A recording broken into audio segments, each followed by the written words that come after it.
السلام عليكم، ازيكم حبايبي؟ عاملين ايه؟ هعمل معاكم النهارده القراقيش الساده، حلوه جدا وكمان نتيجتها تحفه. شايفين عامله ازاي؟ ما شاء الله، سامعين الصوت؟ حلوه جدا. ويلا نشوف مقاديرها ايه. هقول مقادير كيلو دقيق. كيلو الدقيق عليه 200 جرام زيت و200 جرام سمنه، او ممكن تستخدموا 400 جرام كلهم سمنه، او ممكن 400 جرام كلهم زيت على حسب ما انت عايزه. معلقه كبيره سكر، 50 جرام سمسم، معلقه صغيره بيكنج باودر، معلقه صغيره خميره، حوالي 350 ملي حليب، ذره ملح. هجيب نص كوبايه حليب وهضيف عليهم السكر والخميره وهدوبهم الاول كويس وهسيبهم على جنب. وبعد كده هضيف الدقيق وعليه ذرة الملح والسمسم، هيبقى سمسم محمص، والزيت والسمنة. بس هنا هدفي السمنة شوية علشان بس لما نيجي نضيف الخميرة تتفاعل على طول. وهبسهم بسم الله.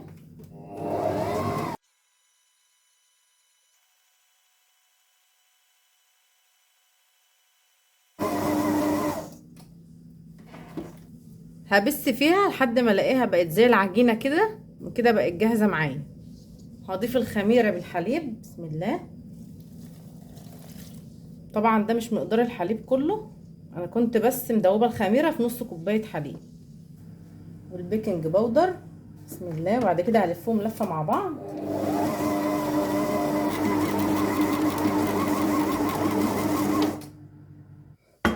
وبعد كده هنزل بكمية الحليب بالتدريج، لان زي ما احنا عارفين كل دقيق وعلى حسب ما بياخد سوائل، فهشوف مش هنزل المقدار كله الا اذا اشوف احتاجته ولا لا.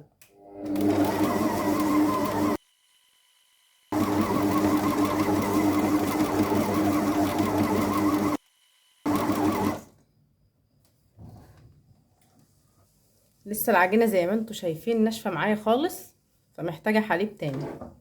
هزود بقية الكمية اللي هو على الكيلو 350 ملي.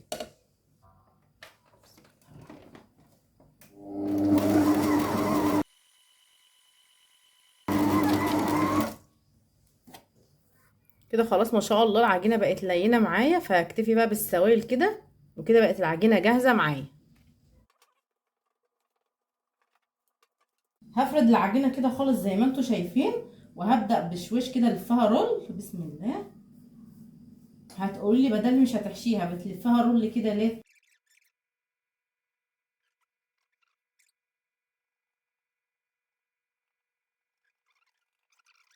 كده بتبقى اسهل في التشكيل، وكمان بتبقى كلها سوا واحد زي ما انتوا شايفين كده. وكمان بعد ما بتستوي بتبقى نافشه وحلوه قوي. يلا نقطعها بسم الله. هنحاول ايه نخليهم قطع متساويه.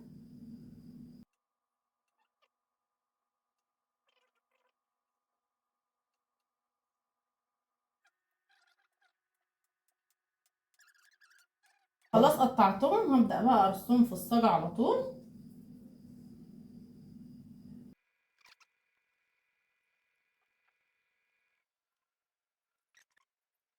هفرد قطعه العجين زي ما عملت الاولانيه بالظبط.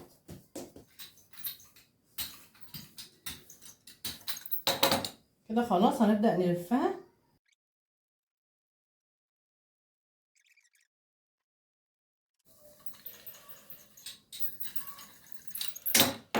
كده خلاص خلصتها بسم الله.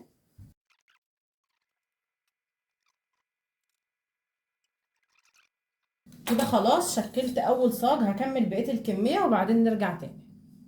كده خلاص شكلت كل الكمية اللي معايا، هغطيها بفوطة نظيفة وهسيبها في مكان دافي تخمر لمدة ساعة.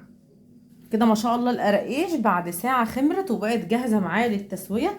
فهكون مسخنة الفرن من قبلها على درجة حرارة 200 لمدة 10 دقايق، وبعد كده هدخل الصاج على طول. ما شاء الله كده شكل القراقيش بعد ما استوت. اخدت في الفرن 35 دقيقة على درجة حرارة 200، وكانت بالشكل التحفة ده.